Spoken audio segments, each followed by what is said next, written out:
So I'm going to do a second day of Saratoga. Here's how I'm going to handle it. First of all, I'm giving the U.S. 12 morale because of their bad showing the previous day. However, for 1 morale, they have the choice to bring these units in on turn 3, which indicates a forced marching of some of the militia that are coming in to reinforce the Bemis Heights position. The forces are all as lost or remain from the previous day. Setup is pretty much dictated by the normal second day rules. We've got a new commander to replace Arnold Lincoln, which I believe is historical, actually. Arnold, however, is in the hospital, not in house arrest. We're going to maintain the eliminated and captured units. Those will count towards victory for this, in case that's an issue. What else?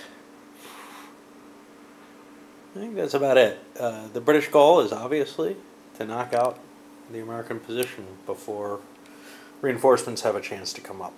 And the American goal is largely to hold their position, although if they can drive the British back with losses and take things back, that helps them. I'll be using whatever the standard conditions are for this scenario, which are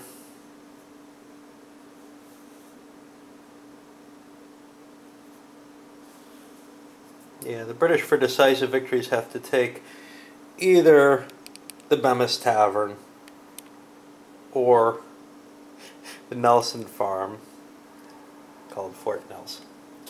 And the Americans, in order to get a decisive victory, have to take either the baggage train, which is up here, or the British headquarters, which is one of these defensive locations back here.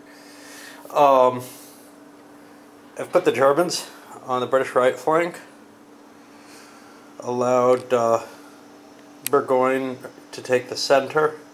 Fraser's going to take his left front flank primarily with light units, and the new commander Phillips is in charge of trying to bombard and get through this way. They don't really have many troops there, though. Alright, let's see how it goes. Saratoga, 11 a.m. turn.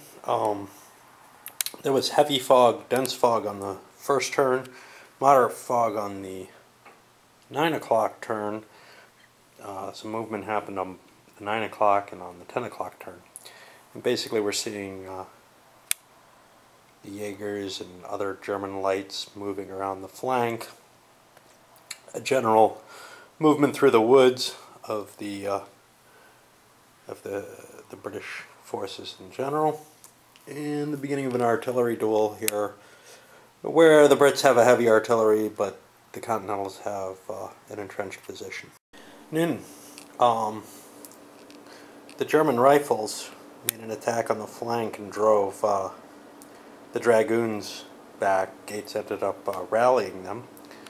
On the other hand, the rifles themselves were chased back by Lincoln's troops.